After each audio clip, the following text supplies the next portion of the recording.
What's going on, everybody? Welcome to Popcorn Chicken. On today's segment or episode, we're going to be talking about Stranger Things Season 4, Part 1 and 2, breakdown, recap, review, whatever you want to call it. We're going to give our take on it. I'm excited today because I'm bringing in one of our newest members of the A&R family. He's a local fellow collector, a friend of myself and Dee and Chris, and we can't wait for him to start showing his skill sets on A&R. So I'm going to bring him in, my friend Brad. How's it going, Bradley? Good. So, Brad, we brought you in because you're an awesome collector. As you can see behind you, you got a nice set of figures there. But we also brought you in for another specific reason. Do you want to tell people what that is? I'm a customizer. I customize action figures. So, and a damn good one at it too. Thank you. Thanks. So, so one of the things you're going to do, besides coming on here and giving your take on certain topics in pop culture, is you're going to be customizing specific figures for giveaways. Yes. Yeah, and I'm pretty excited about it. What are you going to be starting off with first project? Or do you want to keep the secret? Yeah, I think, we're still working on that, how we're going to roll that out. Yeah. Okay. Yeah. So if you're not a subscriber, you should subscribe, right, to this channel. And Right. you should follow us on our social media things, which is a bar at the bottom rolling around. It's at A&R Universe. So go ahead and follow us on one of our major social media platforms. And the best thing to do is subscribe to this channel and leave a comment, right? Because then we're knowing that, you know, there's people here that are interested in hearing and seeing some of our videos. And let us know, like, what else you want to talk about. We are trying to broaden our scope on things to talk about. That's why we're doing Stranger Things for the first time on Popcorn Chicken. So, yeah, I mean, you want to get right into this because there's a lot to unpack. Get started, right? Yeah. So let's start it off with what and when it takes place. It's 9 months after or so season 3 ends. So it happens like really quickly. Like Hawkins there's no breaks. There's no breaks in this town. No. It's crazy. Like if you think about it in real life, can you imagine this happening in real life? Like it's like almost like a war, right? Right. Like it's just nonstop. It's just part of their culture now, right? Right. Could you imagine insurance costs in that town? Nobody's insuring those houses. Nobody. Life insurance? No. There's nobody doing life insurance in that town at all. No chance. No. You're looking to lose money for your company if you go in there. That's right. That is awesome. Yeah, I never thought of that. This is a great idea. So, in real life, if we were roll back to time, it's actually 1986. So, I was 6 years old. Man, I'm giving my age away. Why did I do that? I was 5. So yeah. Oh, there you go. See, so you don't look 5. I look like I'm 5 years older than my age I just described, or 10 years older. But so 1986. My sister was actually born that year. So there you go. I mean, it can't get worse, can it? Oh, just kidding. So we have the kids. You know, school's done. You know, we have in season 3 we had the split where 11, Will and his mom and his older brother Jonathan, they decided to leave Hawkins. Smart people, right? Smartest like they were like, no. This has happened 3 years in a row. We's out. We gotta go. I don't understand why the rest didn't want to go either. Everyone's like, nah, we'll stay here. Yeah, it's like those people that live in Tornado Alley or something, right? It's like they just stay there. It's like Pompeii. Right. Yeah, there's still people there, right? Nah, what happened once, it won't happen again. Happens twice. No, it won't happen 3 times. Yeah. Jesus, people, how much volcano activity you need to hear or see before you want to leave? Yeah. We'll build on top of it. Yeah. Oh man. So early thoughts. you have 11 and Mike split up. I mean, obviously they're an item. They split up and they're excited to meet each other. So Mike's gonna fly out to California. Is it California? Was it? Yeah, it was California, right? I believe. Yeah, I think so. Yeah. Yeah. So they're gonna fly out and meet each other, which is nice. I have always liked 11 as a she's sort of like an alien, not Yes. in the literal sense, Yeah. but I mean she's an alien in terms of like she's very different. And Yes. of course, she was grown and raised in a laboratory, in a research facility, so she Mhm. doesn't have that social, and then she has that awkwardness about her. I wanted that awkwardness to continue because in season 3 they did remove a lot of that awkwardness and try to get her to, sort of blend in with the general public and kids her Right. age. I didn't Right. like that. What are your thoughts on that? Yeah, I didn't even think about that transition in season 3. I should have gone back and watched the other seasons before this one. I didn't. So, but yeah, that's a good point. I love these kind of characters because these kind of characters are great because they give you the ability to look at our society, from a fresh point of view, right? Like everything's so strange, and you don't think of it as strange. But yeah, but I mean, it's in the title, Brad. I don't know what to tell you. right. There's the word, right? Yeah. Yeah, it is in there. So no, I like that kind of alien kind of, what is this? What are these? Like, oh, trying Slurpees for the first time, this kind of stuff. That's Yeah, great. it's cool, right? It's Mhm. so awesome.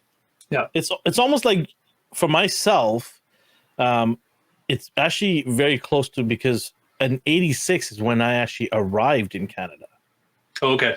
So that was the year I arrived in Canada. And for me, Slurpee would have been new because before that I was drinking coconut drinks, which is healthy and way nicer. But Yeah, it is. Yeah. but yeah, I mean, Slurpees, Transformers, they were all new to me. Right. Amazing, but new to me. Right. Right, So I guess I didn't even really think about it until now, but I guess in a way it's sort of like, living out that whole process that I went through her right now, right? Where Right. where she's trying all these new things and trying to, and I also had to sort of assimilate myself into Western culture and kind of meet friends, make friends, and there was some awkwardness at times because I didn't have that cultural understanding like some of the kids in my grade had already, right? Right. Or telekinesis. Yeah. Ah! Yeah, that could help. nosebleed. So we got these people that are going different places. Happy, good times here and there. We start getting an understanding of. So we have 3 groups, right? They very clearly at the beginning started separating the groups. Right. They wanted to make sure everyone understands that there's going to be storylines all over the place, and at the end they're going to kind of merge, right? And I Right. don't mind that as long as it's not too complex and takes too long. I don't mind it, right? As long as it's a good reason. At the end, we have 4 groups, right? Well, you have. Well, which are the 4 groups? You have Hopper, and in Russia, Yeah. that's one group. You've got Mike, 11, Will, Jonathan, Argyle in California. Yeah. That's 2. And then you have Dustin, Max, Lucas, Erica, Nancy, Steve, Robin, and Eddie. That's the Okay, big so group. it's just the 3. Yeah. Okay, because What were you thinking? There was some ad I saw at some point where there was like an advertisement where they had the big number 4 and they had the 4 quadrants with the groups separated. So maybe that's right at the end when they're fighting Vecna and Well, and there was Steve a and little them bit of go a off. separation. There was a mini separation, I want to call it, because you had Nancy, Steve, and Robin separate. The 3 Right. of them separated, right? Because they went to chase after the Upside Down world Mhm. before the other guys came around. But eventually, that group kind of merged and became the super group, I want to call it. Right. So for me, yeah, you could say 4 groups. Yeah, you could say 4 groups, or you could just say maybe 3.5 or something like that. But for the most part, I thought they all kind of connected together in some way. Yeah. Because Yeah. they were Okay. relatively in the same city, right? Hawkins. They didn't leave. So That's for right. So me, we got 3 locations. yeah, 3 major locations. I mean, we had Nancy and Robin leave to go to that asylum place Mhm. to meet the, at that time we nobody knew who, but it was the dad. So I want to get into the beginning of, you know, Vecna and his family and stuff. So Hmm. we saw that in the trailer. They showed that, you know, the 50s or 60s music that's playing with the old creepy house, and Yeah. they go back and kind of flashback. What are your thoughts of that? Well, it was kind of cool to see a different time period. I mean, it threw me, right? Because you're thinking like, well, the Upside Down doesn't appear until like the Yeah. 80s. So you're like, what is this? What are we doing before anything's even gets going, right? So Yeah. no, the time shift, it threw me, but you know, it added more mystery to it. You're just waiting to find out what that's all about. Yeah. I mean, it was such a trip because it was eerie and trippy. I'm not a fan of those kind of houses in those situations, as you Yeah, know. yeah, and it's So, central, right? yeah. It keeps coming back. Yeah. And then the grandfather clock. Yes. No, Yeah. no, not me. Yeah. So yeah, it did kind of throw me off. But you know, I do want to warn people that who are watching our review. We did say we're going to talk about everything. That means spoilers. So we're 12 minutes in. If you enjoyed our first 12 minutes, I think we did drop a couple of spoilers here and there. But yeah, it's going to be filled with spoilers because we're going to review the entire season. So if you haven't seen it, I don't know why you haven't seen it. Go and watch it and then come back and listen to our thoughts about it. So fair warning right there. We haven't gone into major spoilers, but that's your warning. All right. They've got their warning. They're warned. So we see, you know, what is Vecna's real name? What was his real name again? Henry, right? Is it Henry? Yeah. Yeah. Okay.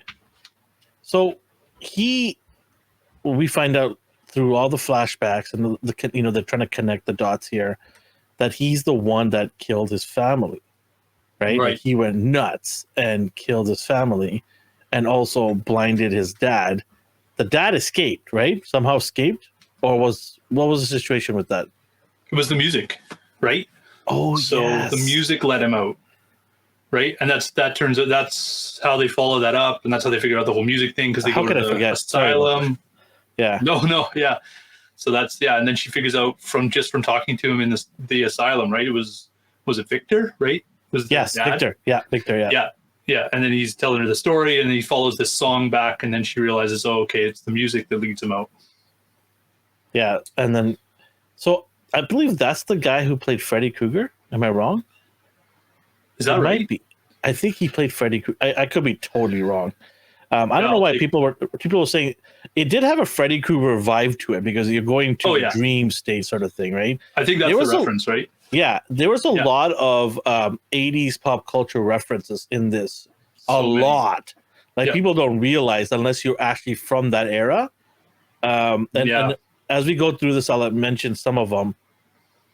I also want to talk about. So yeah, we kind of figured that out that he's the reason why this whole family got killed. It wasn't any curse or anything. It was he was the one doing this. He had these powers, and then we find out that he was sort of brought in to the training facility by what was his name, Dr. Brenner. Yes. Thank you. So, and then we'll touch base on that story. But I also wanted to talk about going back to Dustin, Mike, and all these guys in the high school. This is the first time we get introduced to Eddie. You know, Eddie is he's a really cool character. I really like Eddie a lot. Me too. Yeah. He also reminds me of one of our guys here, Justin, who kind of wears the same leather jacket, has that same rock and roll kind of look to him. Right. But yeah, I really, really love the actor, and I also love the character Eddie. I think there was a great job by him throughout the whole show. So he and the team, we got a little bit of sort of. They were part of a Hellfire Club, but it wasn't official until Eddie was shown, and they're going to play games there. Lucas is sort of like finding his own way now. Like he's sort of like, nah, bro, I don't want to be with you guys. I want to be different. Right. And Yeah. it did bother me. Like, like at first, I'll add this on here. So, have Lucas here sort of like, hey guys, and everyone's just like, bro, like we're going to go to play, in the Hellfire game here, and you want to play basketball? He's like, bro, I got to do this. It's the state championship, whatever it is. So you see him trying to fit in with another group of people, right? I don't know if that was a good thing for him. Right. Okay. Yeah. I sympathized with it. I was like, I kind of get it. Like he's he says it right. Like he's just sick of getting the lumps, being the freak, not getting the girl. Although I mean, it's funny because he had access to the girl, right? He likes Max, so Yeah. that doesn't even seem to be part of it. But he just the being sick of being part of the freak club that's constantly getting bullied, right? But I mean, he doesn't even. But how does that make Justin and Mike feel? You know what I mean? Like, oh, I get it. Yeah. I don't think it's the right move, right? But Yeah. I can sympathize with why he tried it, right? I think he wanted to broaden his scope out, but he didn't want to. Like, he still likes and cares about Mike and Justin. He just wants to be a part of a bigger, larger audience. And I think so. Yeah, he wanted it both ways. Yeah, he wanted to be the cool kid and the nerdy kid, but he wanted to keep the nerdy kid under wraps, right? Right. And Justin and Mike were not having any of it, so they had to go and have a tournament. They needed another person.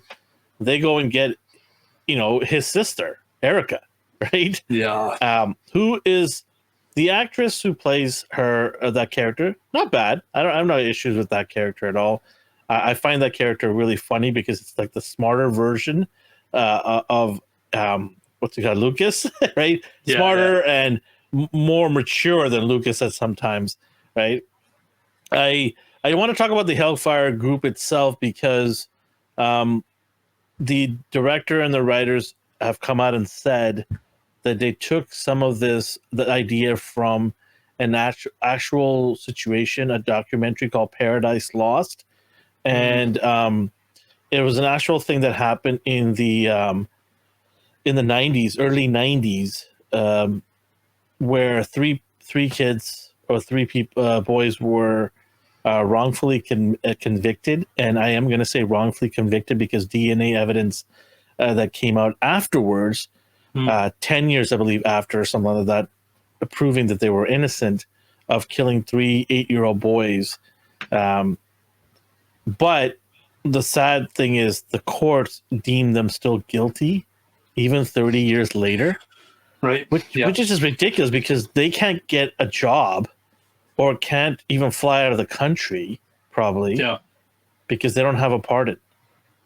Yep. A lot of these courts, they won't go back, right? Isn't that crazy? Yeah. Yeah. You're cleared. You're out of jail. What more do you need to do? There's so many cases like this, right? Where, I mean, there's reputations and careers on the line. People don't want to admit they made a mistake. It's terrible. Oh man, this is where the senators, the Congress people, they have to come forward and say, screw their reputation, man. You just deprive somebody of their life sitting in jail. Yeah. Why do you think? Screw your reputation, right? Yeah, I mean, it happens all the time, right? Like, yeah, I think they made there was like a Tom Hanks movie about some sort of Dungeons and Dragons thing back in the day too, where they all lose their minds playing Dungeons and Dragons. I can't remember. I'm gonna go check this documentary out, Paradise Lost. Yeah. I want to go check that out. I actually want to understand it, and it's very fascinating because they were just picked because of their look and their music. Right? They were odd black sheeps in the community, so therefore they must be the bad people. They must be satanic, ritual believers. So therefore they're the people that kill these boys. Yeah, I guess I don't even understand how the investigation can just go. Yeah, they must be it. Like it doesn't even make sense from an police or investigator standpoint how you could just go and grab these 3 kids without any evidence, right? No. Sometimes they want to put somebody, they need somebody to blame, right? make the community feel better. Yeah, make them feel at rest. And I guess in a way, that's how the Hellfire Club in this was. They quickly were to be blamed because one of their members, So we'll talk about the situation here with Chrissy, who happens to be one of the basketball friends of Lucas' girlfriend, and so she started hallucinating, right? And this is where the craziness started. She started hallucinating. I started tripping out. I'm like, whoa, what's going on here? Right? I was like, hello. There was a couple of times I was like, whoa. And so she needed some herbals or some, vitamins, I call it. And Eddie happened to be the guy to provide all this. Right. Medicinal purposes. Yes, medicinal purposes, right? For headaches. So she happens to come by his place because he did meet with her at a picnic, not a picnic table, but a picnic table, but near the school grounds, I believe, or something like that. And he had lighter stuff, and she's like, no, I need heavier stuff, or I need stronger stuff. So he's like, well, I got to go back to my camper or, wherever the mobile home that he's living in, that he believes his dad or somebody else, or he might have it in there. So they end up going back there, and I guess somebody does see them going into the house. And that moment, she started, her eyes, roll back like Undertaker, and she started in this trance, right? Yeah. You want to call it a trance? Mm-hmm. It's a trance, right? Yeah. Trance, definitely from the outside, yeah. Yeah, and so he's just tripping out. He's like, hello, what's going on here, Chrissy? Wake up. And all of a sudden, you get, you get this, and you're just like, what? Yeah. This threw me off. Like, I was like, I was not ready for this. I think they pushed it in this season, right? Like, I don't think there was anything. This was pretty gory and over the top, like the breaking of the bones and stuff. I don't remember that in the first couple seasons. Yeah, I don't remember either. No, it was pretty nasty. It was a pretty brutal way to go. Mm-hmm. Like, it was brutal. Like, they kicked it up a notch in the brutality level, right? Yeah, that was the first time it made me think of they're purposely going for this kind of slasher film Freddy Krueger reference by going they've brutally murdered this kind of teenage cheerleaders, very like 1980s Halloween or something like that. If you were a teenage cheerleader in a movie, you knew they were gonna die. You're like, that character's dying. yeah, totally, right? Yeah, so that was the first time I thought, oh, this is like a reference to like the murder movies, like the slasher films of the 80s.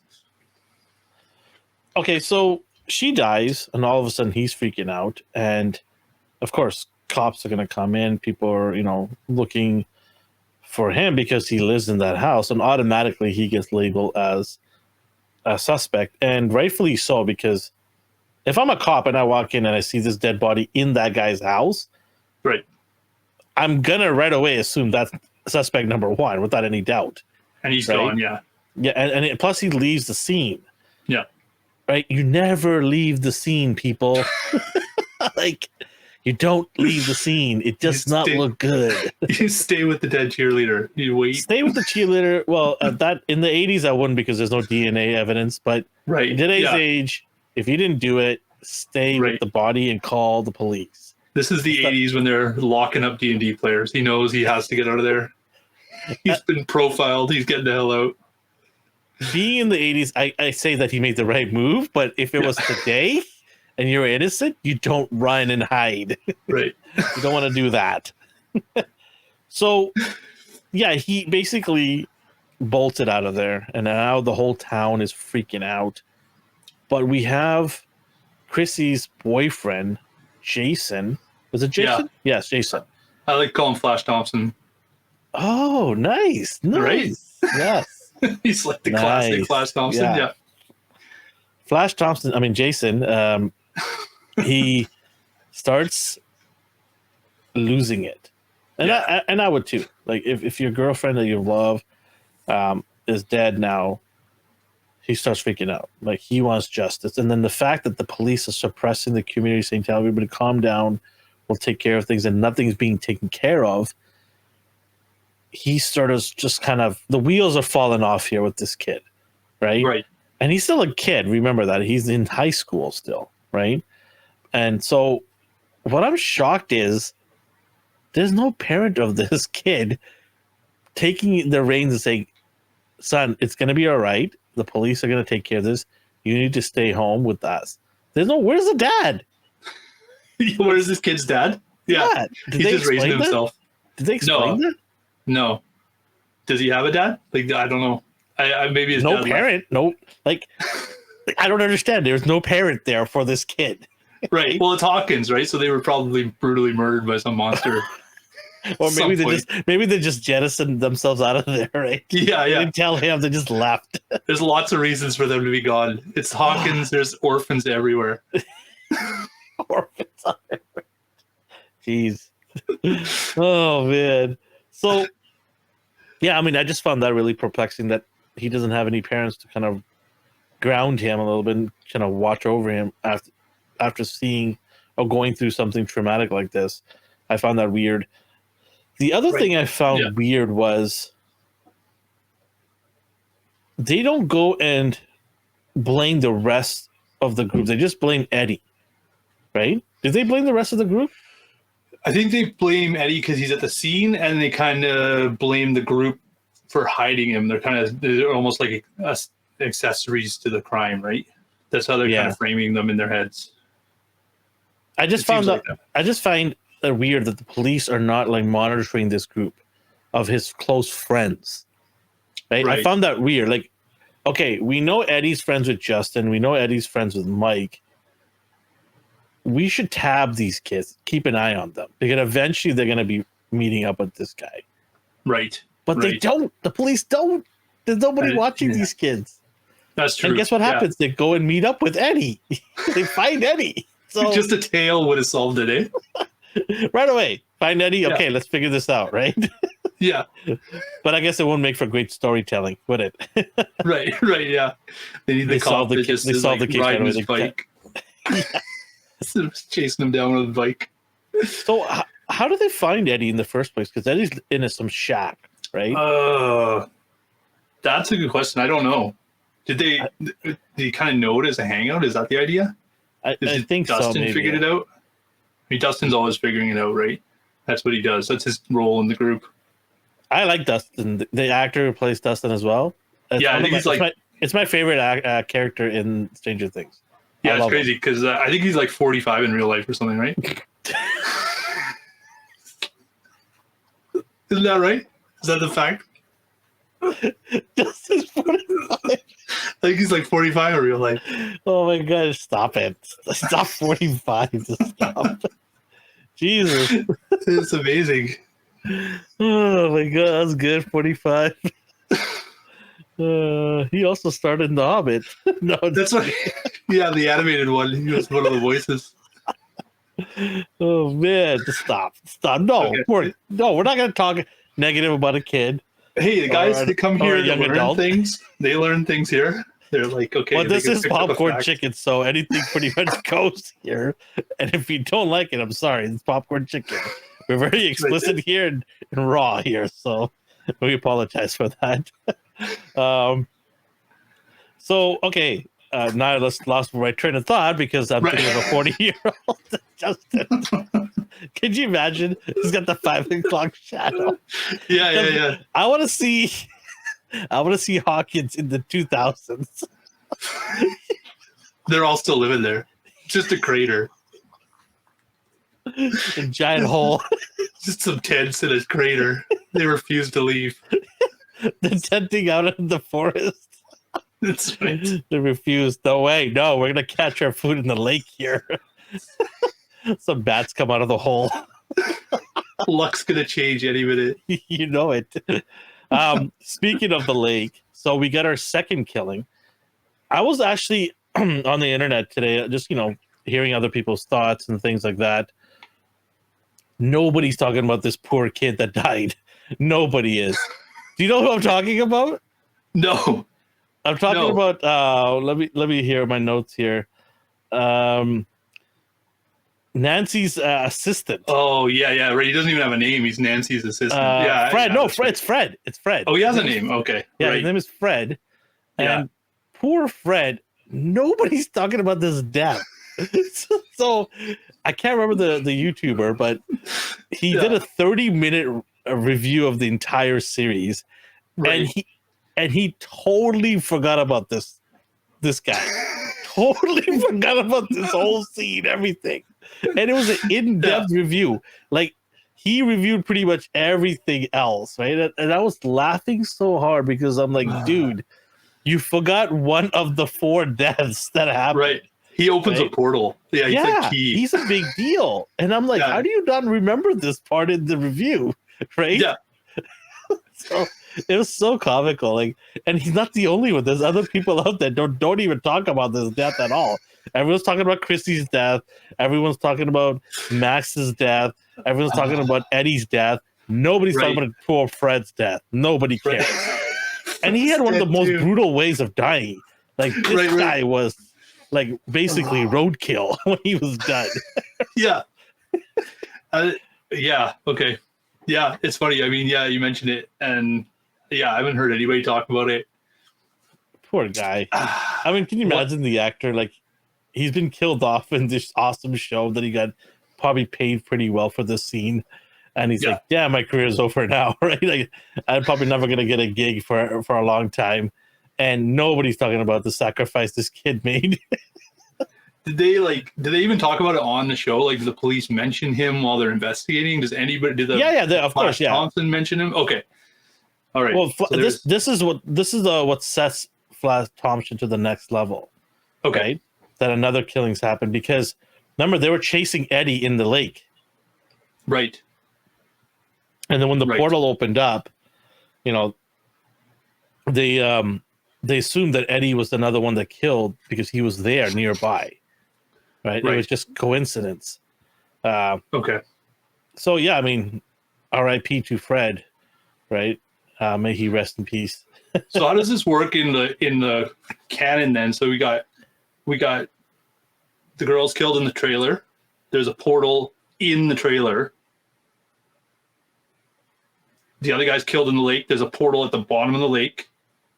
Mm-hmm. Fred is killed on a road. There is the biggest, ugliest pothole on that road now. Nobody's seeing. Nobody's driving into this pothole. No, so I'll explain Fred in a bit. So Fred was the third killing, right? Fred was the third killing. The fourth killing was Max. So let's talk about Max right now too, because Max is a returning character from season 1, 2, and 3, I believe it is.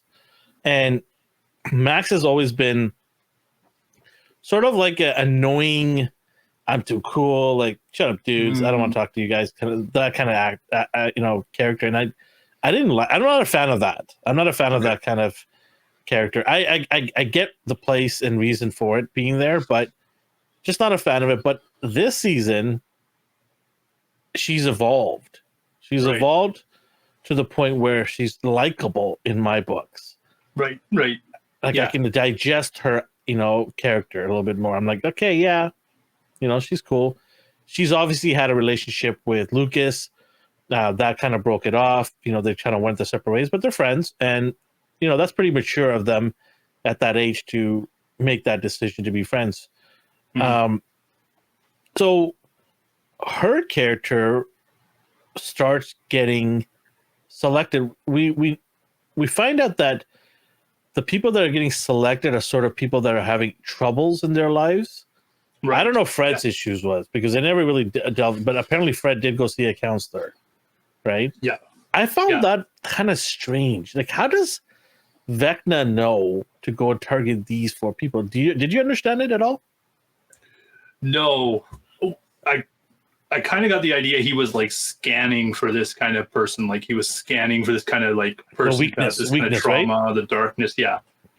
There was an early theory that was going around that the doctor, remember the lady doctor who was treating them all, that she was going to be somehow part of Vecna's plan, or she was going to be a villain or something. She just gone. She didn't come back. It's like they talked to her for a second, and you're like, oh, and then what happened to her? She was a smart one. She left the town. She's like, I'm She's out. gone. I'm out. Yeah, she was smart. Yeah. So she becomes, picked. Eddie wasn't really like, I don't know how Eddie was picked. He wasn't really picked. He wasn't. He was sort of put in a situation where he's going to die and becomes the part of the four, right? It wasn't predetermined. Was Eddie predetermined at any point? Was there any hint that he was going to be one of the four? We got Max. Max was hinted. Killings? Yeah. He wasn't one of the four, though. Who was the four? The football player or the basketball player in the lake.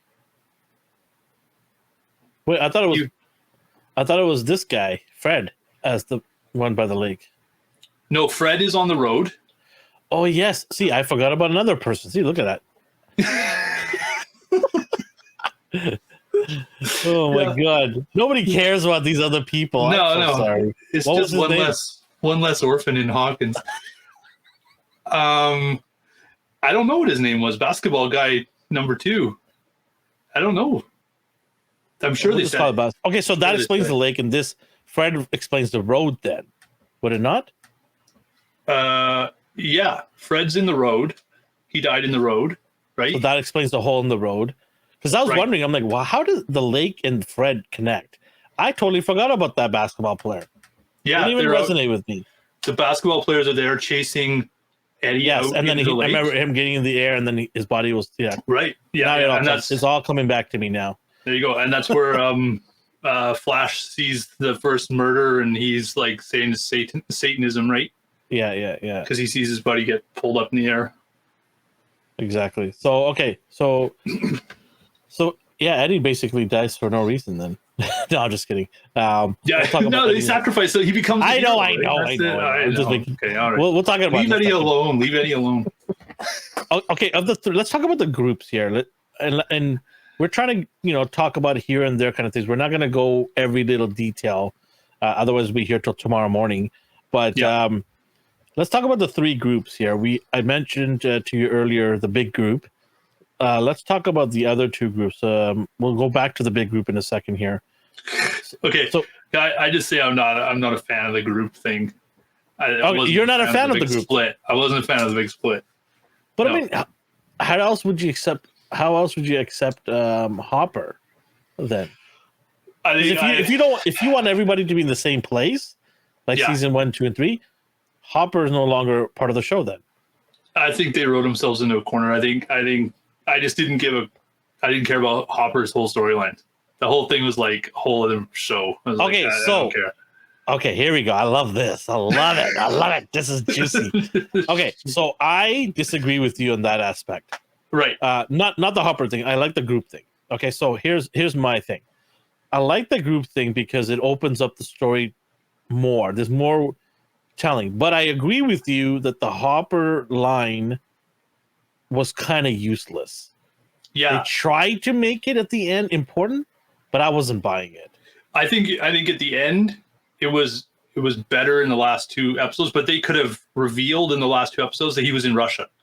Like they could have done it a lot faster. They obviously they wanted them to run parallel, and I think they had to drag his story out to make it run parallel, where he's like running, he's eating peanut butter, like who cares?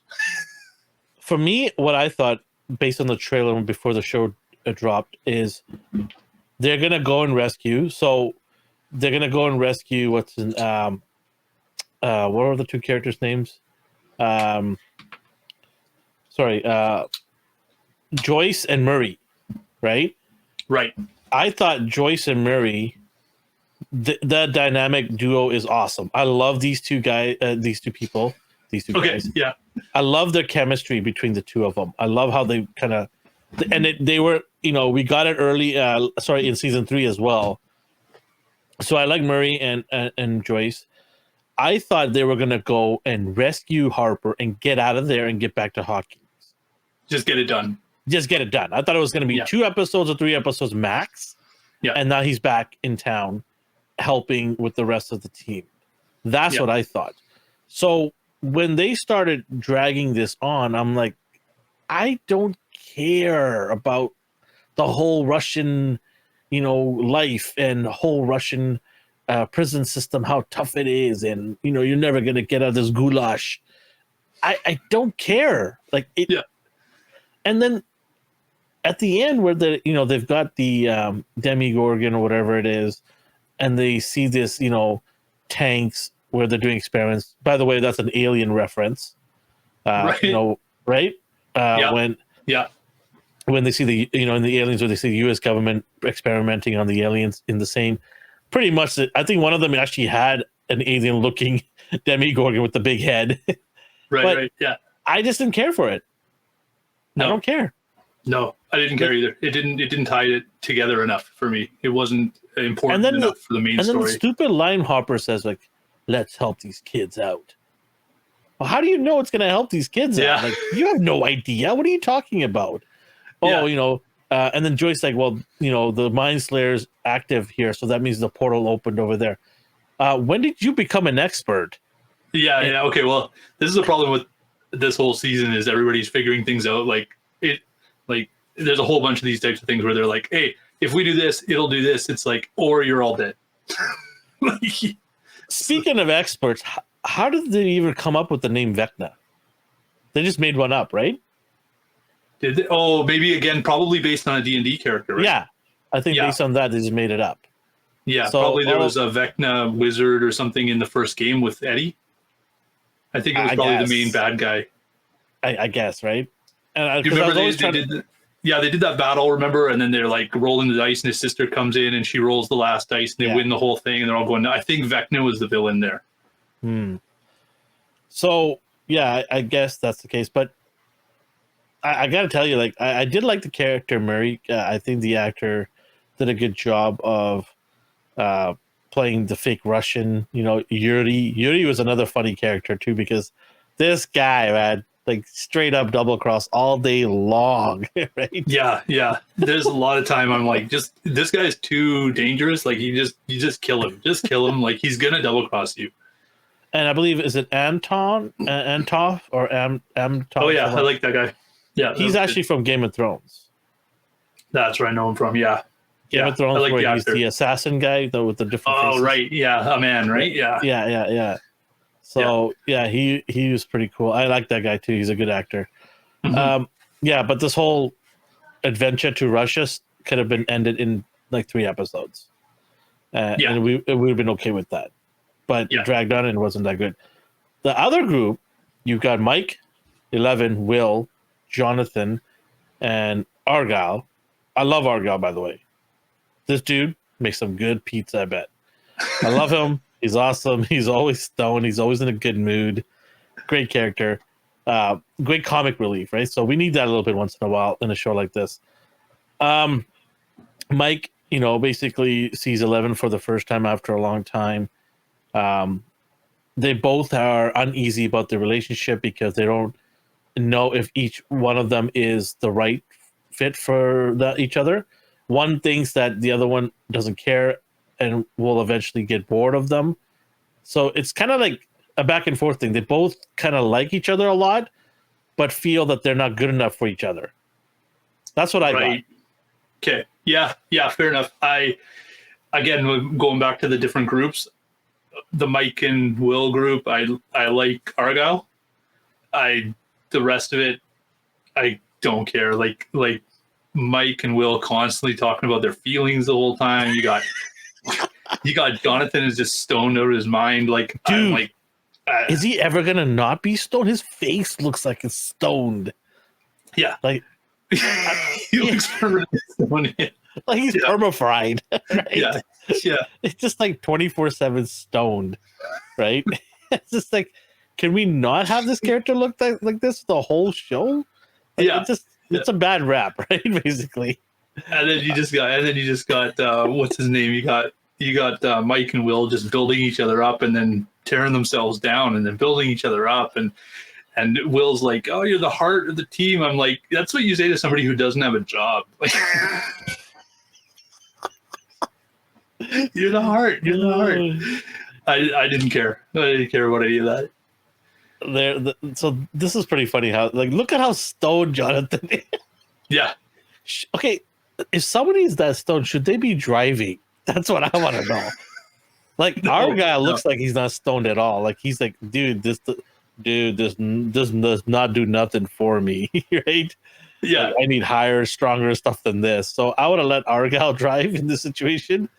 Yeah. But I think he functions stoned. That's the thing. yeah, Yeah. he's a normal dude, right? I did like the fact that they took 11 away. I can't remember the gentleman who plays. Was it Dr. Sam Owens, right? Paul Reiser. Yeah, good doctor. Yeah. Yeah, the good doctor. So I didn't mind that because I genuinely liked what he had to say and taking 11 saying that she needs to get her powers because they had to create a situation where she needs to go and remember her powers, and taking her back to a laboratory probably makes sense to get her back on track for me, because I don't know how else does she get her powers back.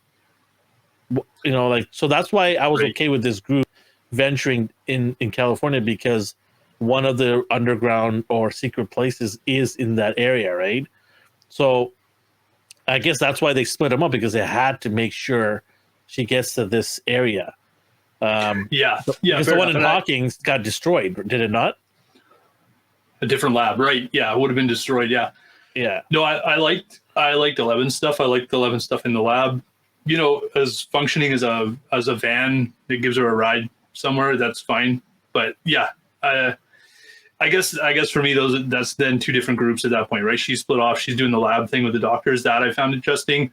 These four guys running around the van, other than Argyle, I just didn't care. What are you? Okay, so what are your thoughts about? Obviously, they hinted hard at the fact that Will is gay, or is becoming gay, because he sort of thinks as a teenager now, because he was a kid at that time, so he wasn't sexually, thinking about his preference. Now that he's a teenager, he's he's having deep feelings for his best friend, because the scene where he's crying after showing that heart post, I just thought that really weird, but okay, so I went along with it. I'm like, whatever, okay. Yeah. Is this Hollywood trying to appease everybody? I mean, that's always going to be part of it right now. I think everybody's trying to do that, but it did. I've seen worse. Like, I've seen worse where it feels forced, right?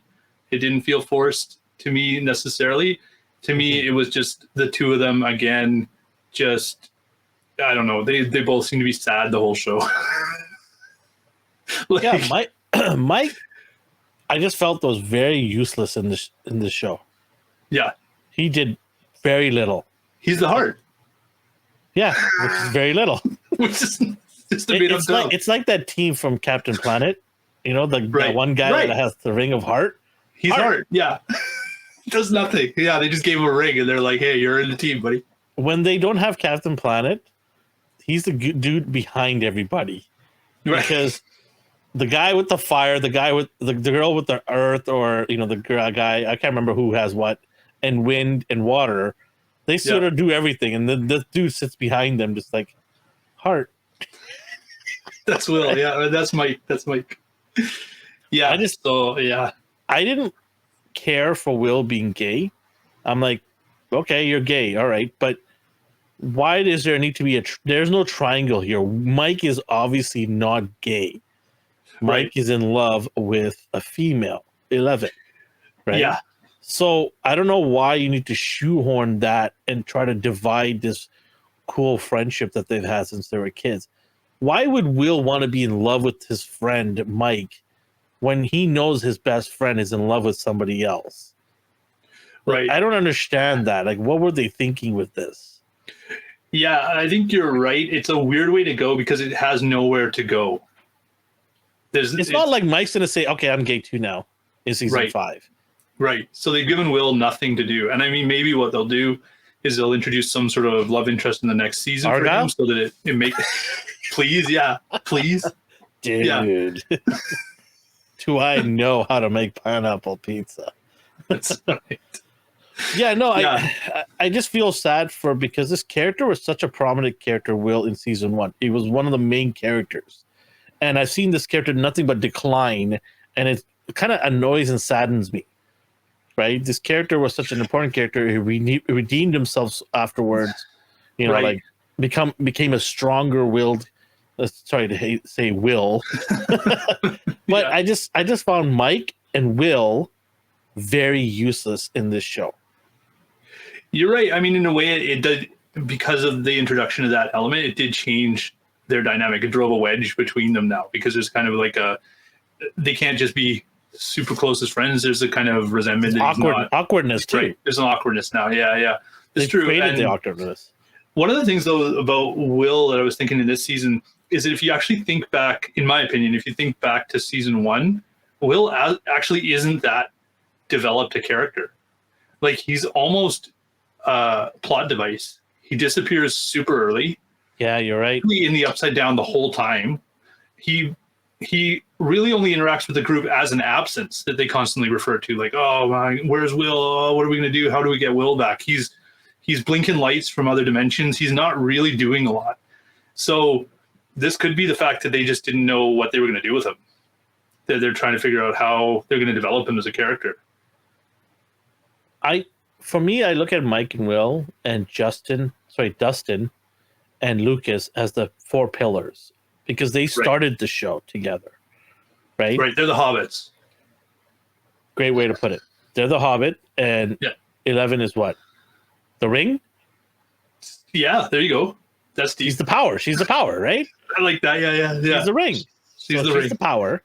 Yeah. And I just found, like, I know why you didn't like the split up, and I get it, because the split up not takes away that powerful four. The dynamic, yeah. Right? And I know what they were trying to do. They were trying to spread it.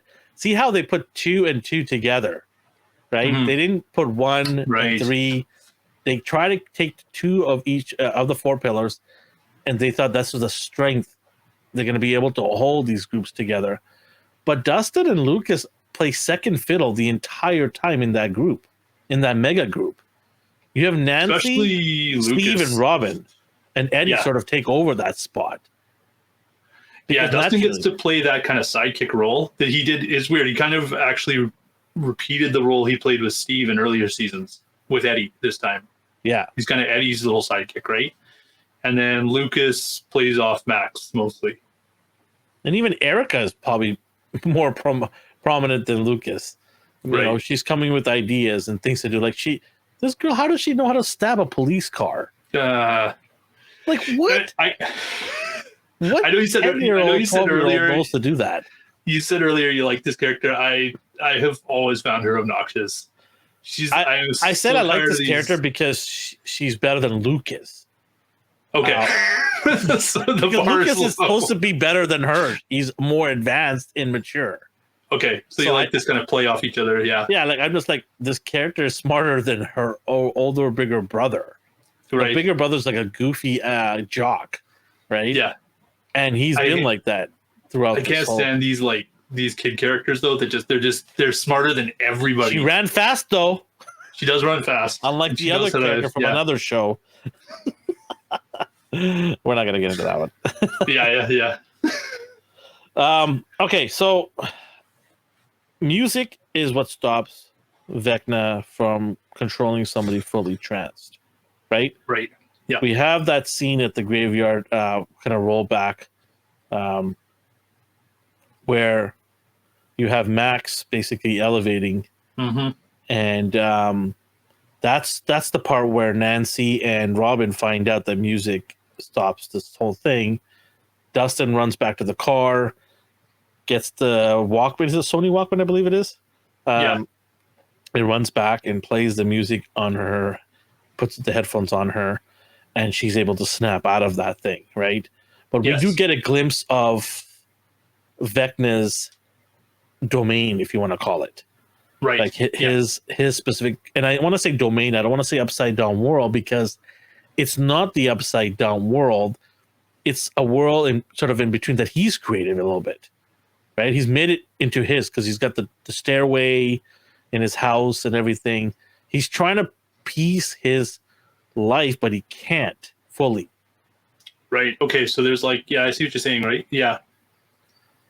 And Because, yeah. Okay. That makes sense. so, you know, I'll try to see if I can get a picture here, but it might not do justice. It's too small of a picture. Yeah, it was way too small. But yeah, I mean, I just, you know, I thought it was pretty cool how the red, you know, background is sort of like our background here. And I thought it was interesting to see little remnants of his old house and the grandfather clock floating by. And all the time, every time someone gets in a trance, they end up there because that's where he wants them. That's his strong point, right? What do you think of the look of Vecna? It's not memorable. I mean, he looks scary, but it's not, to me, it's not going to be something that's going to stick in my head as some sort of Iconic villain. Yeah, I don't know. I mean, he looks like a steroid Skeletor. Yeah, without any of the kind of defining features. I mean, I just imagine like 5-10 years from now, somebody wears this as a Halloween costume. Nobody's going to know who they are. It's not like a Freddy Krueger where everybody's going to know what he looks like for 30-40 years. Like, it just, yeah, it's okay. But, I mean, I get what they're doing. Are we going to have that ever again? I think nowadays, if you ever wear anything like this, people think you're a freak. Like, really? Yeah. Like, seriously, like, can you imagine somebody walking around and be like, okay, this guy's a little weird. It's like, okay, relax there, Vecna. You know, kids these days are like, okay, take it easy there, Vecna. Right? Like, you're trying to make a TikTok video here? Come on, settle down. Right? So, I just find him weird in the whole situation because we're so used to the demo Gorgons and the way they look, and then all of a sudden we have this character show up. Right. I just find it really weird. Did your headphones die out? Yeah. That's okay. That's okay. I'm trying to. Oh, you're fine. You're fine. Yeah, they're fine now. I'm cycling them in the charger. Yeah, that's how legit we're gonna have to get you. We have to get you one of these podcasts. Yeah. Well, we kind of slapped your stuff together for you last minute, so I apologize for not getting you proper headphones.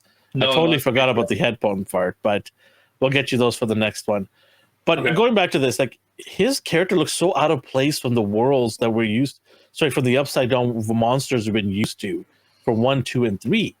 Do you not agree, or what do you think? I do, but you know what? I actually liked it because I actually felt like the season 2 and season 3 were so sort of repetitive to season 1. This felt like something different. Like it did. I really liked the kind of Freddy Krueger serial killer dream reference thing enemy. It was totally different than fighting the big spider thing again, right?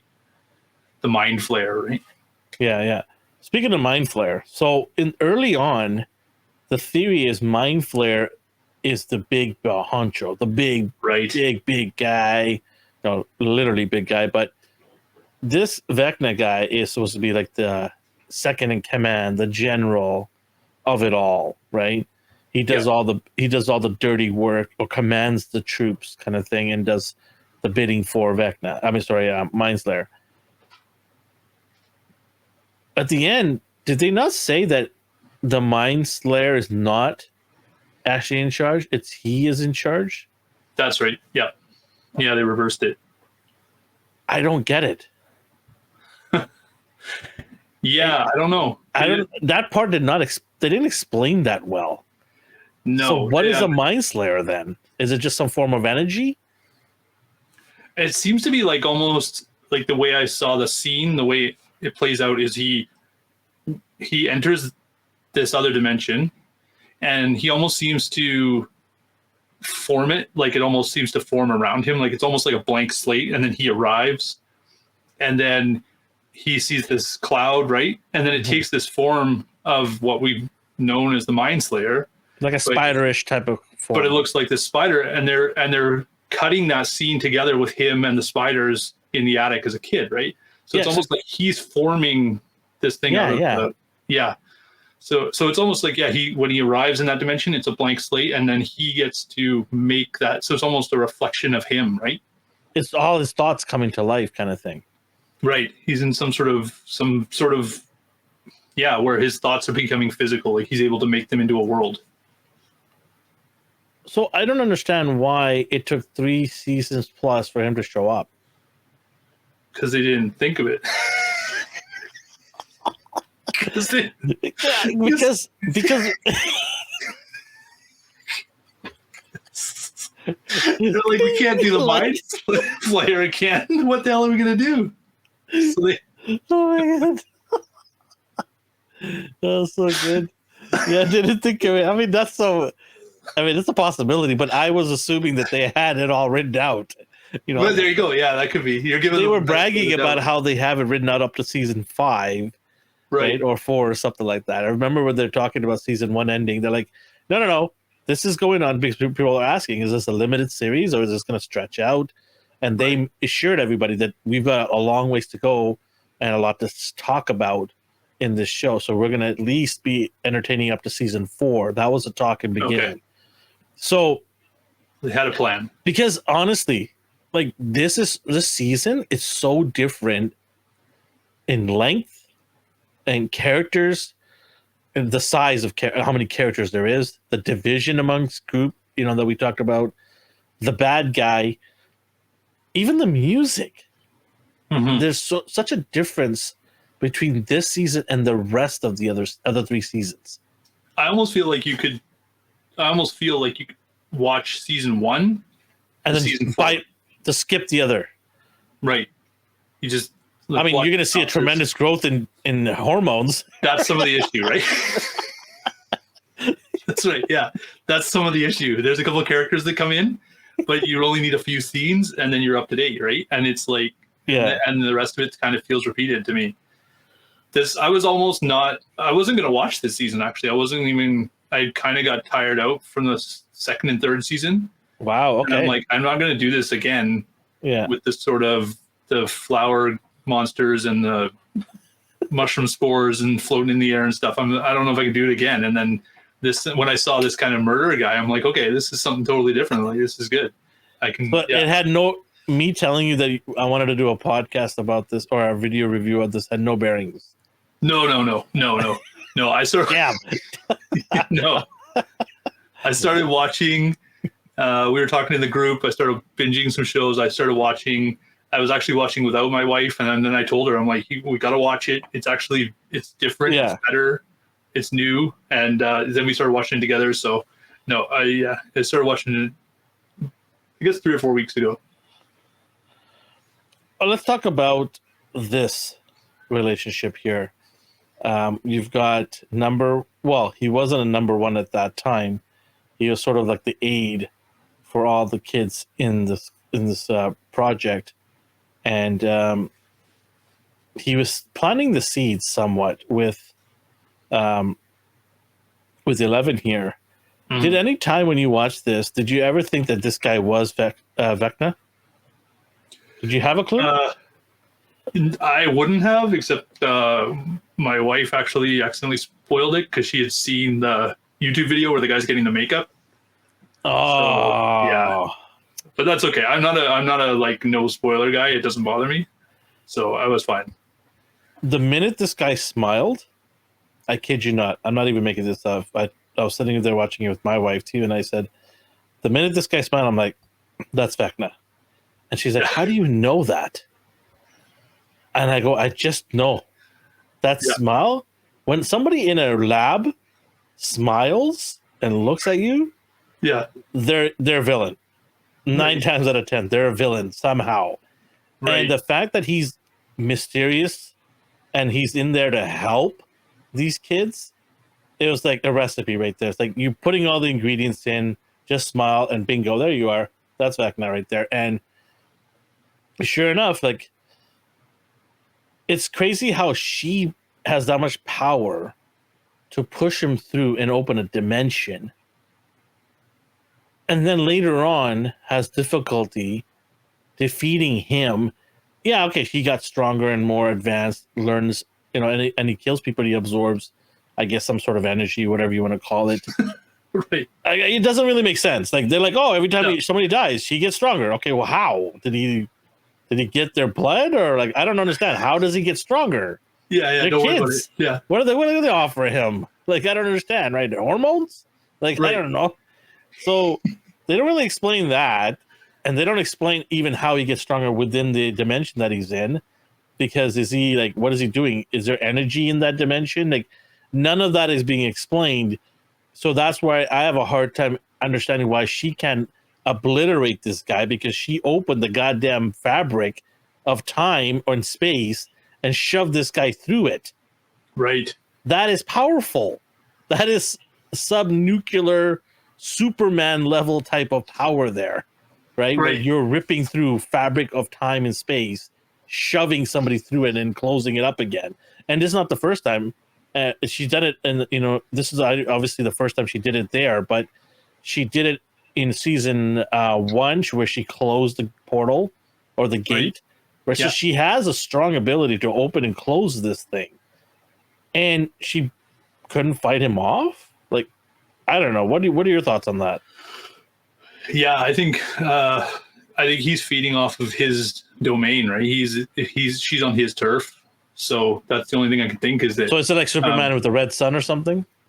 Or like the other time she's fighting it or closing doors or pushing him through, she's in the regular world and she's interacting with his dimension. And then when she's fighting him, she's in his dimension, right? Okay. So that's where she's struggling, right? It's his Xavier mind palace that she's in, right? And he's winning there. But they don't explain any of that. No, I had to do it. Whoa. Are you trying to be smart here now, Brad? Right. Yeah. I got to fill in the gaps. This like Disney Star Wars. I got to write half of it. Oh, geez. Okay. We said we're not going to get into that, but you still got to bring that in, huh? You got to take a little jab. It's like where I can. Yeah, okay. That does make sense in some ways, I guess. But I mean, he doesn't even mention that. Like, hey, I got you in my domain where you're weak or something. Like, yeah, spill one the line. beans. Like, spill the beans, dude.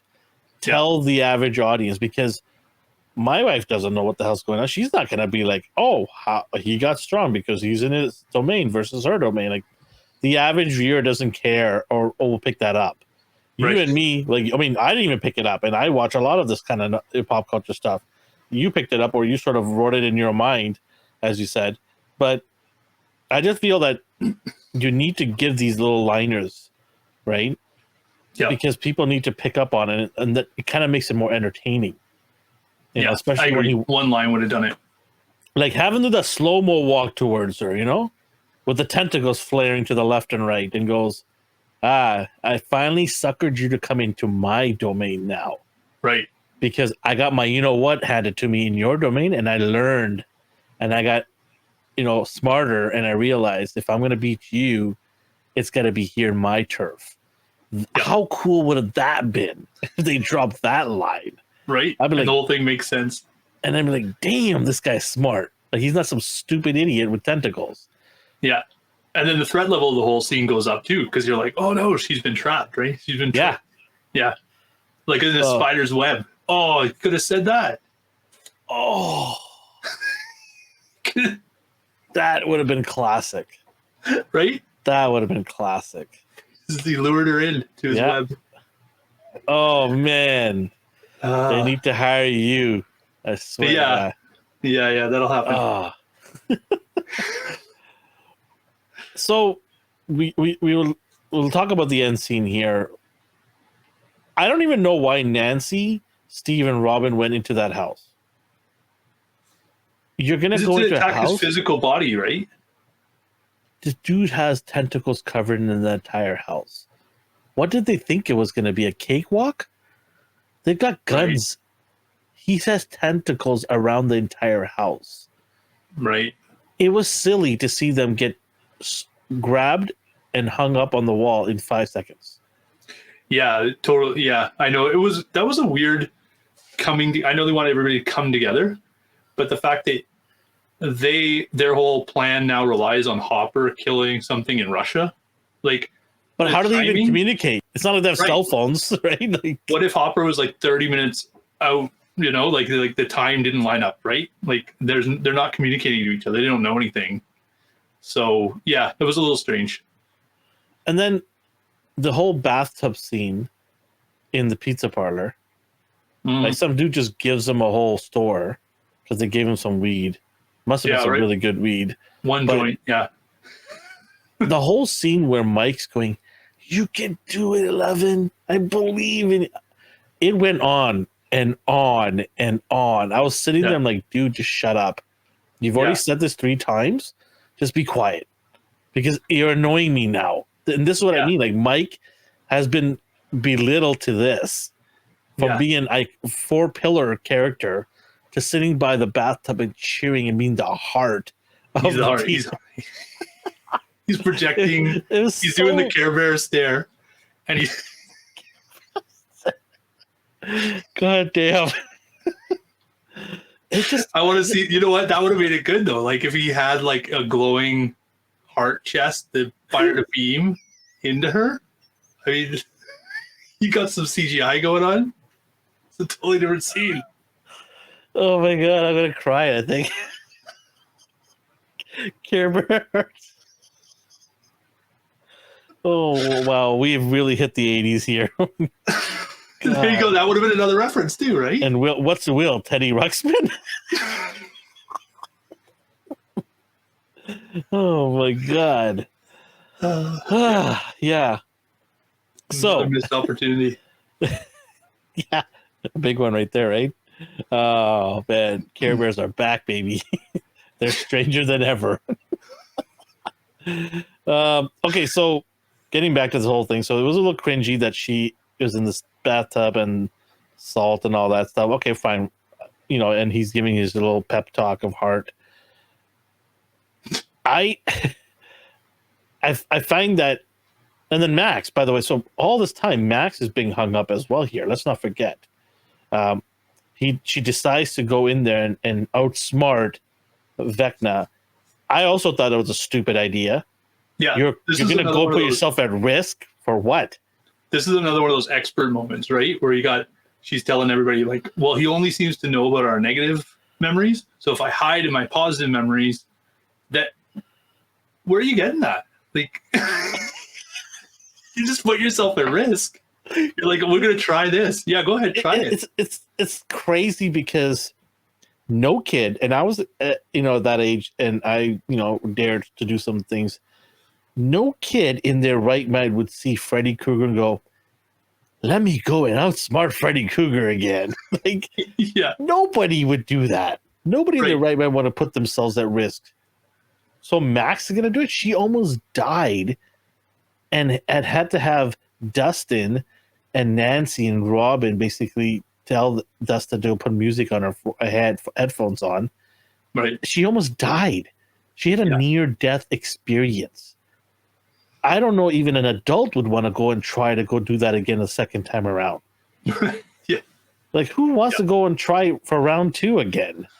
With very little guarantee, right? It's not like she proved the theory about the positive memories first. Yeah. And she knows, okay, that's going to work. She's like, I think I have an idea. It's like, okay. Let me just go put my life at risk. See if it works. Yeah. Yeah. Well, I mean, it's crazy because you also have Dustin and Eddie go in. And to me, this was one of the most iconic parts of the show where I really liked this scene. They've been relegated to being backups. I don't understand this either. Mm-hmm. The 3 of them, like, yeah, we're gonna go into this house. You guys stand back and lure these bats. Okay, so what if the bats break in and kill these guys? Like, they're supposed to board up in a mobile home and be protected from that. Like, you're gonna put them and get them slaughtered. There's like 100 bats. They're gonna, with massive claws and fangs, they're gonna chew through this probably porta potty and destroy these 2. I don't even understand what the game plan was. Like, I don't know. They needed to lure these bats so they can get into the house. Why couldn't they torch the house from the outside? Yeah. Yeah. Just torch it. Yeah. Everybody take kerosene. Right. If you're afraid of the bats, launch them. Right. Yeah. Right? Okay. Yeah. I mean, you got time. Construct some sort of Catapult. I don't device. care what it Yeah. is. Yeah. I mean, seriously. Right. Like, or just load up a pickup truck with fertilizer or something, right? Like just see if you can get a working truck there. okay, so let's say they do have Justin and Eddie lure the bats. Now the whole place is empty. Mhm. Why do you need to go inside the house? If the Right. job is to burn him, does it matter where the burning starts from? Yeah, I guess he could slip out if they were just burning the house. They'd have Where's to he going to kind of slip out to? create a kind of like a ring, watch back doors and stuff. No, you burn all that. Like you throw it into obviously Right. the top of the house. You burn the bottom floor and you throw throwing. They had the glass. The Molotovs, liquor yeah. bottles, right? Liquor bottles. Yeah. You start chucking them everywhere. Right. It's not like he's gonna unhook his tentacles from his house that is surrounded with tentacles in 5 seconds and run out. And then Right? just stop It's and gonna take roll. some time for him to get Yeah. out of there. So I'm just wondering, like, why could you just burn the whole house? Heck, go buy they were able to go to a rifle store and buy every kind of gun they could think of. Right. And by the way, they became experts at ammunition all of a sudden too, as well. Nancy was able to cut off a rifle and be able to fire straight. That's not possible. You don't cut off a rifle and Right. make it perfect again. It takes a lot of work. Modifying firearms. Yeah. Yeah. No recoil, by the way, either. If Right. anyone's fired a rifle, they realize there's a big recoil there. Her shoulder should have been popped off. The way she's holding it like this too, Right. like Yeah. like it was a pistol, right? Like 110 pounds. Yeah. And so I'm sure they had flamethrowers there, something that you could ignite. Right. TNT, something. Is the 80s. They must have some crazy shit there. Rambo was around, right? Right. So- Right. This is Red Dawn time, right? So I just, and where did they get the money for all this, by the way?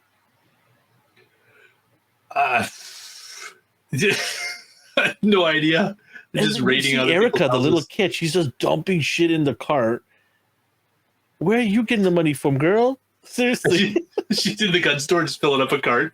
Nobody's like, who's this kid? It's typical America, right? Like Yeah. this 12-year-old kid's just dropping ammunition into a cart and nobody seems to give a shit. all That good. whole place looked like Walmart, right? Like, it's just like nobody cares. You're just getting some groceries and you're getting out of there. Nobody cares. Maybe it's not an American thing. Maybe it's a Hawkins thing. They're just like, the kids have guns. Yeah, they're like, Everybody you know has what? guns. Your kids are disappearing. We're gonna let you guys have guns now because that's gonna solve your problems. More There's guns. monsters everywhere. Yeah. It's a Hawkins thing. But yeah, the whole thing could have been done if they just planned it properly and did it from the outside. But okay, whatever. We'll let it go. Yeah, let it go. We've done with that with Obi-Wan, but we'll let it go too. So the idea is to play rock and roll music because why not? It's Right. the 80s. Why Got not? the reference, right? Yeah. It's the 80s. Have a little rock and roll, and he's playing his lights out. And the bats somehow love rock and roll. And the bats, Is that what it is? Yeah. Okay. they're batshit crazy about rock and roll. They come to the porta potty area, right. Yeah. and Dusty's like, "You have 30 seconds to get inside." Right. If somebody told me you have 30 seconds before 100+ bats come rip your head off, I'm Yeah. dropping my guitar and running right away. I'm not waiting for the last second because they're already on their way and Right. they're probably not going to turn around. They Right. already seen you. They made contact. They know where you are. Right? And you got to trust that this 16-year-old, he's estimated 30 seconds. He knows they're 30 seconds. He's using a laser. I was just meter. going to say that. I was just going to say, how does this guy know 30 seconds? Right. Does he have some sort of technology we don't know about? Yeah. Some radio wave frequencies that bounce back from the bats to him and This- tells you that, and he does the calculations on it in his head in seconds, right? Right. Yeah. Like, it doesn't make any sense. Like No, he's ballparking it, right? So if he says 30 seconds, I would kind of assume that's 10 seconds and run out of there. Right? Yeah, assuming he's got it wrong, right? Yeah. He's a 17-year-old, 45-year-old. He doesn't know what he's talking about. He's 30 seconds out. He In knows. the upside down world, Trump's 40 years old. He's 45 in the upside down. Oh man. Instead of 15, he's 51. It's upside down. It's a reverse the number, yeah. So okay, so they run in there, barely get inside the building there.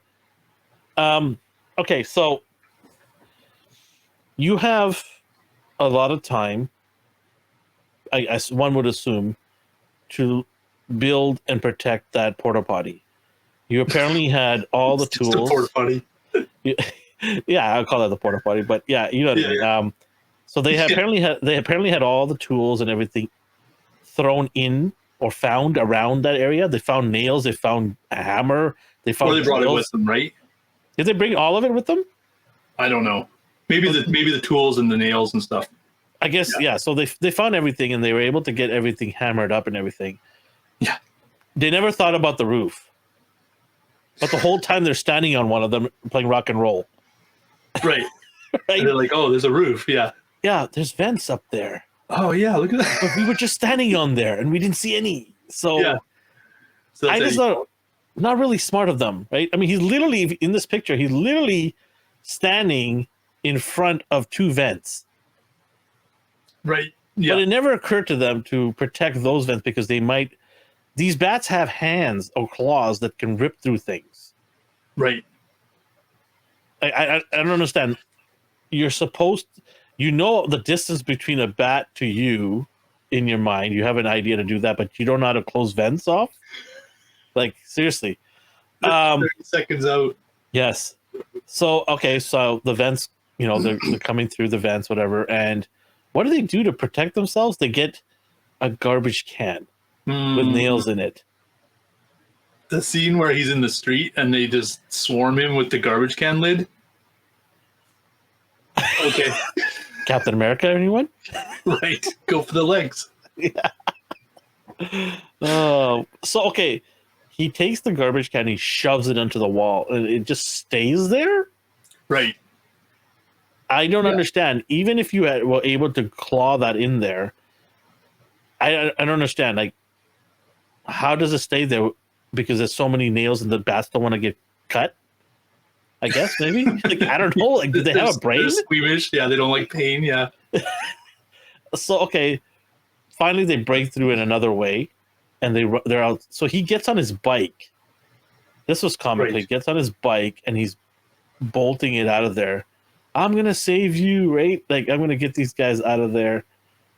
He makes an attempt. It gets down the street and then it just gets thwarted, right? He gets destroyed. Surprise, yeah. Brilliant plan. Yeah. And then Dustin decides to. Oh, okay. So this is the worst part for me. Yeah, go ahead. Well, because he's sacrificing himself to save Dustin, and then Dustin's like, "Hey, I'm gonna follow you. Like, you're gonna die." Dustin doesn't know that they're about to fall down or any of that.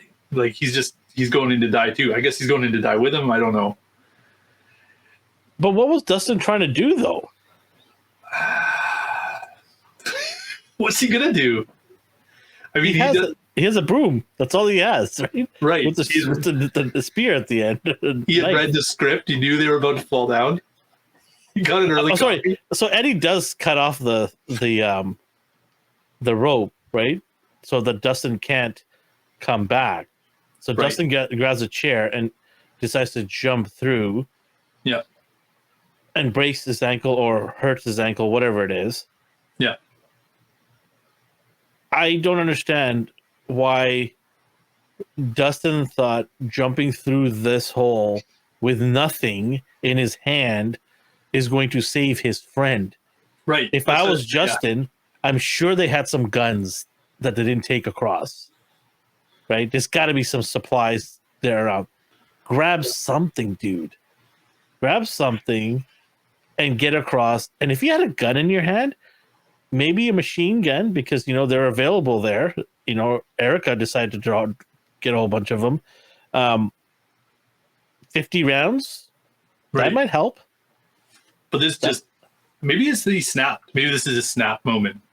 Maybe we're taking it way too seriously. And people are going to tell us to chill out. I just thought about this. Like, we're going to get to the end of the video, and you and I are going to be like, we really enjoyed it, though. We give it a really good score. we just trashed it for like we trashed it. I guess we're trying to make sense of it, but at the end of the day, like we have to realize it's a fun thrill ride, and you kind of have to forgive some of it.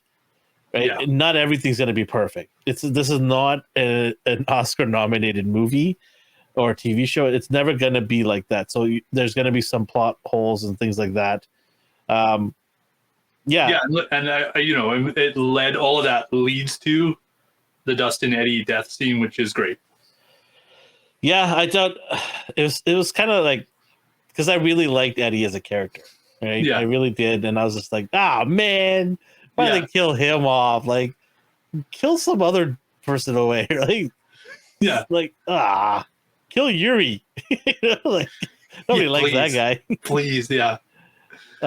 We didn't even get to talk about Papa. So Papa, who is Dr. Weird when she says it, right? What's his name again? Dr. Brenner. So this guy is one piece of work, isn't he? Yeah. Like, he is a piece of work. Terrible dad. He manipulates her the whole time. Basically confines her, because the other Dr. Sam Owens wants to get her out of the. He says to her, "You have a choice to make. Either you stay here, or you can leave." We always agree. Like, I remember that line he says to Brenner. Like, we always agreed to let her have a choice, and I thought that was such a good, well written line there, because she's got a choice here, and we agreed to it. And the fact that Brenner, lies and says, like, basically goes back on his word. I thought it was so cool, because it made him more, demonized him more, made him more like, right now, if you were looking at the ultimate villain, is it Vecna or is it him? Because this guy is one of the architects of creating this whole scenario. We would never had this whole thing if it wasn't for this guy starting that program. Right. Yeah. I think he's definitely like a catalyst for the main villain. I think Vecna is still the main villain. I think Brenner, at the end of the day, is not directly murdering masses of people and things like Vecna is. He's kind of like, he's devoted to his project. People die. That's part of the project, but he's not out there just murdering people, wanting to become the apex predator of the human race like Vecna. Maybe, we don't know. Maybe that was his plan. So yeah, he basically is trying to, he first stabs her, drugs her, then puts the X-Men collar on her to reduce her which doesn't power. work. Yeah. Yeah. I don't know what it looked like. It looked like a cheap plastic bracelet that you get at a dollar store or something. Yeah, and she can only tear helicopters out of the sky when it's on. That's only half our powers. Right. I also got, when she was lifting that dome in that place, I also got, and then she's doing one of these things. Like, it's very Star Wars-y thing. Right? X-Wing in the swamp type thing? Yeah, it's very Star Wars-y thing. And I just like... There's another Star Wars reference there too, I think, is the you get the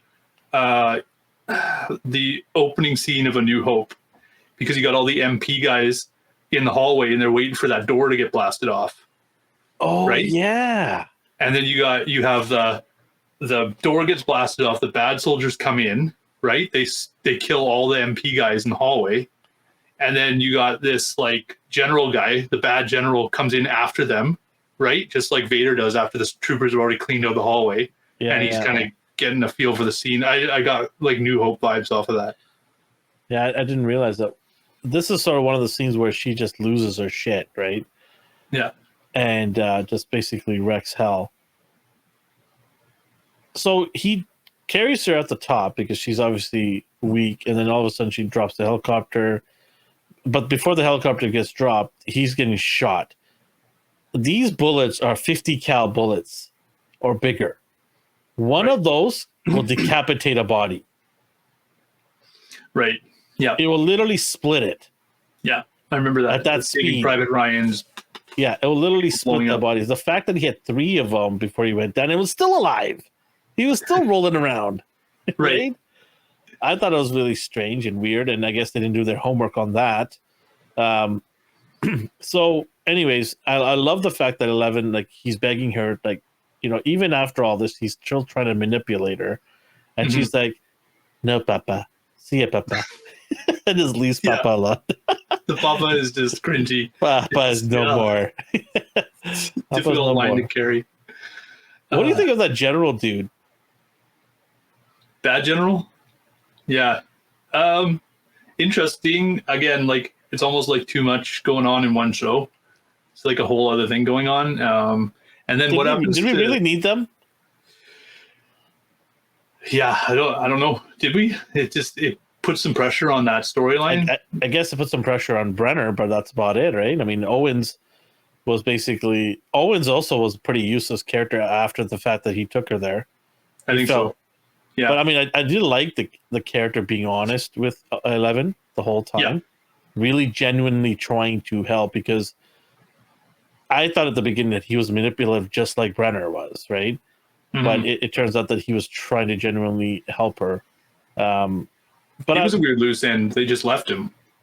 Yeah, I guess, yeah, he's dead there now, right? I mean, will we see him in season 5? Just a corpse hanging out, right?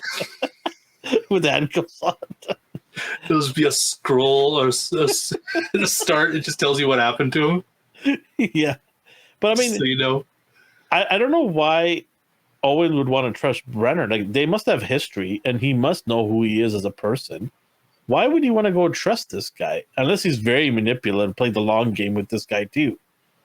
Right? Did they kind of give him no choice? Did they kind of put him in a place where he had to choose between Brenner or this bad general that wants her dead?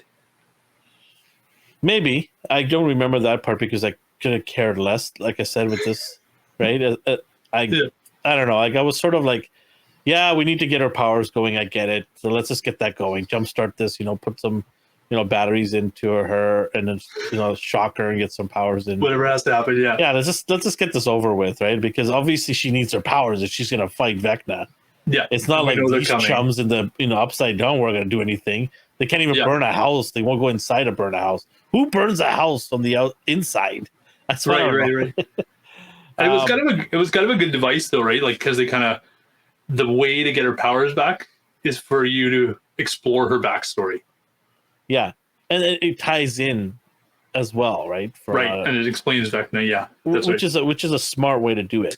Because sometimes flashbacks and backstories get a little annoying. Because you want the story to evolve and get going, right? That was a lot of flashback, right? Yeah, and so it would have been, yeah. Yeah. What do you think of the part 1 and 2 things? Like, could they not just waited a week or two and release it all together? I didn't get it because then I thought that the part 1, part 2, I really didn't keep track of the number of episodes. So when I hit that kind of end, I kind of thought we would just have another half. Like, it was like half and half. Like, that was the middle point. Right, because I came back from my trip and I watched it 2 days later, and I look at the episodes and I only see up to 9. I'm like, wait, what? Did I miss something? Like, right, yeah. Is part 2 1 to 9 again? Like, and then my son goes, no, there's only 2 episodes. Right. I'm like, what? Why is there only 2 episodes? What was the point of it? Yeah. Well, my son's like, well, they're 2 hours long. Well, this last one is, the other one's like an hour or something long. I'm like, yeah, but still, why not just wait? They release it on the Independence Day weekend. Why not just do it all together? Because I remember them releasing one time as well. Like, did Netflix head office say, no, you got to release this early because we're losing subscribers and we need to get them back? Oh, maybe, right? Like, hey, can we just at least get some of these episodes out, because it's hitting, we're going downhill right now. Right. They haven't had a great spring from what I hear. Subscriber count has been plummeting. Interesting.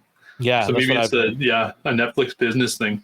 Well, it's also the fact that they were harping down on people sharing their passwords, right? Oh, okay. So, and a lot of people are like, well, okay, fine, we're just going to cancel you. I think that was a bad idea to begin with. Like, why do you want to go and stir the pot Right? Yeah. I mean, if you were happy with the numbers and it was getting a little bit better, don't stir the pot. You could have done another way. You could have just limited how many people can share. Like Right. right now, you can have up to 4 people share an account if you wanted to. Why not just limit it to 2?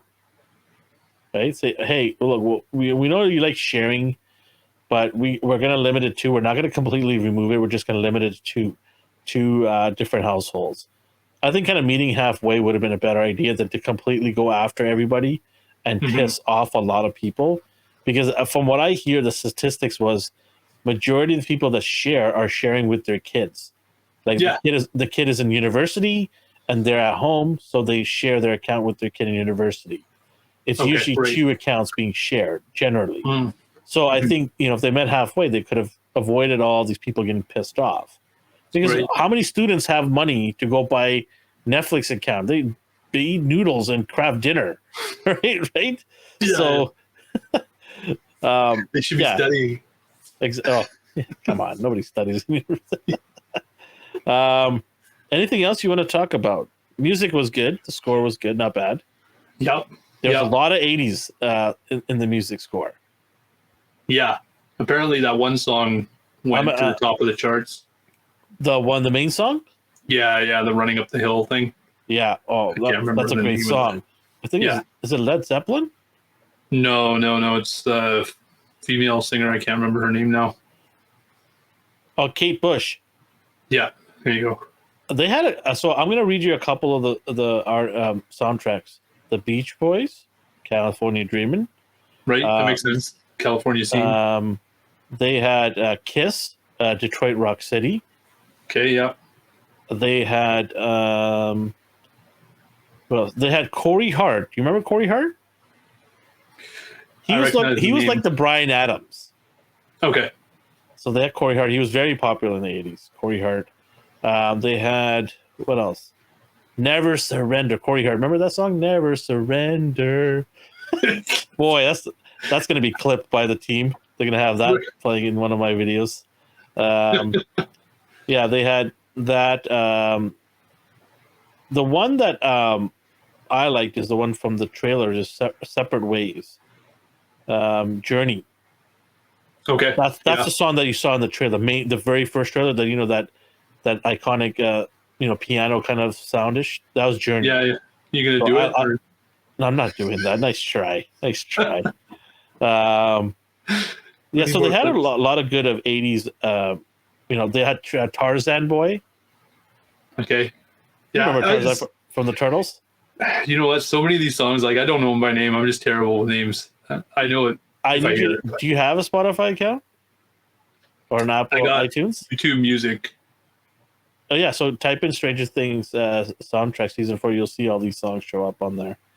But yeah, they had a good amount of 80s songs, which kind of made me giggle a little bit because I was like, oh, I remember this song. I'm like, oh god, I'm really old. Yeah, well, it's funny because my son saw it and he's like, oh, let's listen to it, right? Yeah. And then I started talking about the other songs in there. He's like, can we just go back to the 2 songs I was talking about for the trailer? I don't want to hear about your 80s reference of Corey Hart and this and that. I don't care for that. It's like a gateway song. You're gonna try and get him into all of it. It's like, I don't care for all this. I mean, okay, let's kind of give our score here all together. I know it's part 1 and 2 here, and we did bash on it quite a bit. But yeah, we literally 10 out of 10, right? 10 out of 10. But that's what we're gonna do, right? Yeah. That's Popcorn Chicken. We're gonna bash on it, mutilate it a little bit, but at the end of the day, it's just because we just want to point out some of these obvious things. It's fun, right? We're not taking it too seriously either. Except for Disney Star Wars. I'm going to get you in for the next Star Wars Andor thing is, right? Andor. You're going to do this. You're going to watch it with me. We're going to get some of the other guys because we have a bunch of guys in here that love Star Wars. I think we have Nathan, we have Justin. They love Star Wars. So they'll probably jump in with us too. Justin couldn't be a part of it today. He really wanted to be a part of it, but he had some conflicts with work, so he couldn't do it. But what would you give this out of 10 this season altogether? I'm going to say solid And 8. sorry to cut you off. Before you do that, we'll give our scores and then we'll talk about season 5 prediction quickly. Okay. So go ahead. So I'm going to give it an 8 out of 10. Okay. A solid 8. Yeah. Yeah, I'm almost right there with you. I'm going to give it an 8.5. Okay. I really enjoyed it. I wished it was a little bit together. Having said that, though, like the team does come together, the family comes together at the end. Yeah. I hope we get more of the, like you said, the pillars in the next season. So the brothers, who the director, I can't remember their names, but they did mention that season 5 is going to be more like the Lord of the Rings, where they all going to come together, and the two towers, that Right. scene where they all come together and fight. That's going to be like that. They said for season 5, where they're all in the same place and they're ready to rock. Okay. Right? Are they going to tie up Owen's story? Because that's I need to know what happened to Owens. Owen somehow shows up, right? He just shows up. He shows up in a Humvee, right? Okay, perfect. As long as he's there, yeah. Him and Argyle too. So do you know about Argyle too? No. Okay, so we have Argyle, right? Yeah. So do you remember the other baked dude that he took the store from? So in the credits, they just named him Argyle too. They didn't even give him a name. They couldn't even bother to give him a name. Who doesn't have time to just make a name up? They just go Argyle too.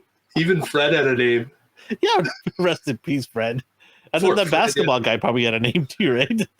We don't even know his name. I don't even remember that scene. Basketball. That's a pivotal moment. I don't even remember it.